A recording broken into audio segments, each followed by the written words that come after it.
Hello and welcome to our first online module for Education 443. The purpose of our online modules is to give you an overview of content that we'll be covering more in depth in class. We're using what we call a flipped model, where we'll do the background building online and then we can do more hands-on activities and discussion in class. So while you're watching this, you want to be taking down some notes. Also, you might be doing some activities where you're doing a check for understanding or asked to process things or bring something to class so that we can more effectively use our class time. So we're going to be looking in this presentation about neurodiversity and also universal design for learning. Neurodiversity is a relatively new term. You might find out there in your fieldwork placements that teachers aren't familiar with the term. Neuro refers to the brain, diversity obviously, differences, and the whole neurodiversity movement is looking at, first of all, how every single person learns differently. We don't all process the same information. And we know that from studies that have been done where people are exposed to the very same activity or they're told the very same thing, but they all interpret it differently. Why? Because of how our brains process information, because of our background experiences, because of our language abilities. All of those things make people neurodiverse. This is a big shift in how we think about students, because previously to this concept, we looked at students who struggled with learning as needing remediation or having a deficit. So being neurodiverse was really seen as a negative. This whole shift now is to looking at, yes, we all learn differently. So how do you learn best? And let's cultivate that strength. So maybe you're not a strong auditory learner. All right? Instead of saying, oh, you're weak in that area, you're terrible at that. All right, so auditory doesn't work well for you, but you are a strong visual learner. So let me focus on that to be able to present content to you. And this whole idea then goes to that one size does not fit all. So if we're only teaching in one way, we're not going to be hitting the needs of our neurodiverse students. So we need to be looking at how we can differentiate in our classrooms. That doesn't mean that I'm going to teach the same lesson 10 different times, but it means in my lesson, I'm going to be doing a variety of activities to hopefully hit all of the different ways that students in my classroom learn. And what's interesting for middle school and high school teachers is that might mean that you teach a concept one way in first period and you teach it in a totally different manner second period, depending on the needs of your students. So that idea of I only have one prep, well, you might be teaching the same subject, but you might have 3 or 4 different preps depending on the needs of your students. And along with that, we're focusing in on the strengths of our students, not on the weaknesses, but how do they learn best? What are their strength areas? How can I build on those to present the content? Along with this, the strengths-based classroom book talks about positive niche construction. And niche, it's a French word, just means like having your own place. So what we're looking at is how do we make our classrooms responsive to each student's needs? And in order to do that, we have to first of all understand our students' strengths. We have to help them be exposed to effective models of how to complete a task, how to ask for help, social skills. They need to see those things effectively modeled. We also need to look at assistive technology, which you learned about in your first term. So, what are the tools that are available, whether it's flexible seating, whether it's being able to speak into the computer and it will type it for you, whether it's having books on tape, those types of things, right?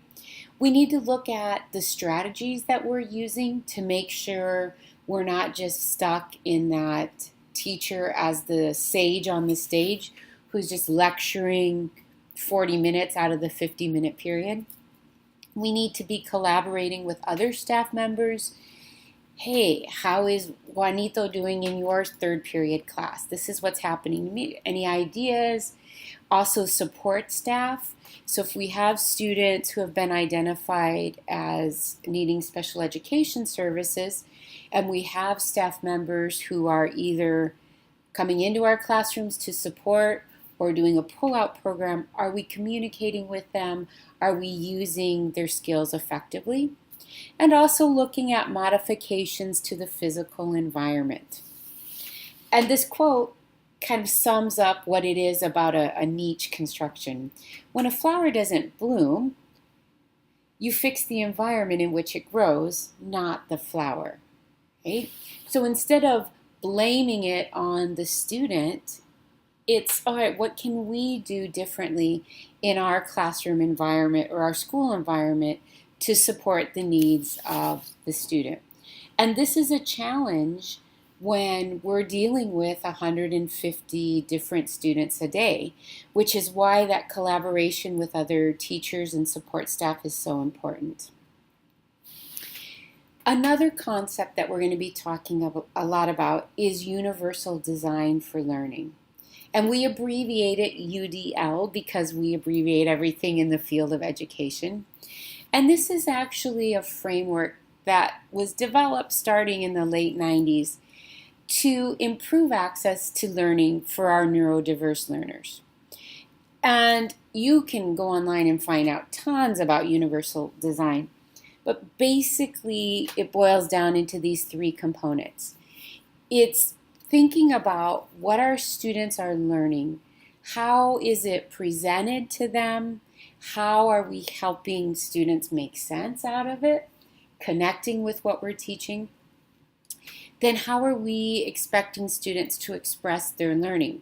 If everything is done always as essays or just multiple choice questions, then we're really only targeting one kind of learner with that kind of assessment.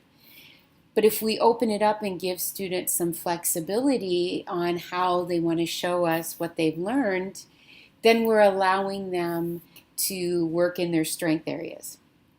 And it also involves thinking about why are students learning what they are learning. Oftentimes we don't give the why to the students. We tell them the objective, right? Today you're going to learn about the Pythagorean theorem. Why? Who cares? How would I ever use that in the real world, right?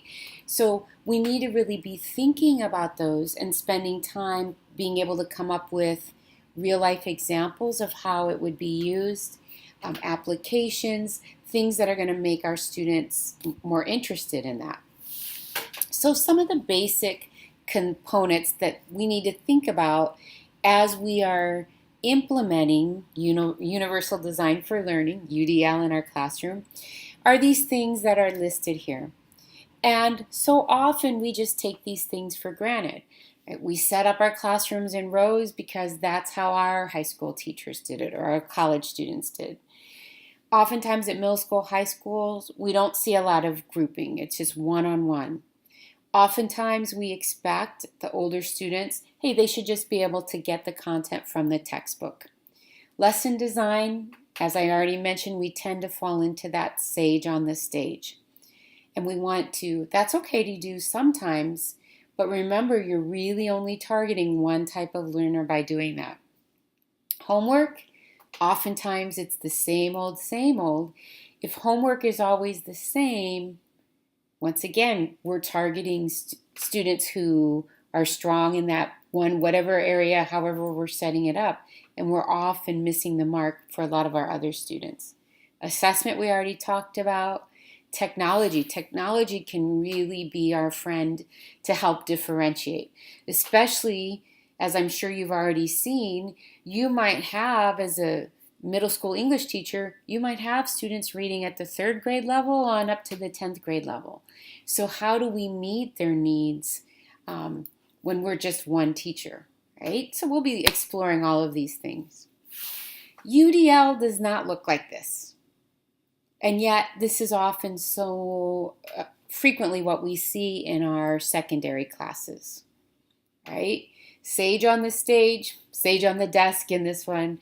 Students are just expected to listen, take notes, no visual support, or even worse, sometimes there's a PowerPoint with tons of text and students are trying to copy that down, and after a couple slides they give up because it's a lot of work, they can't keep up with the teacher.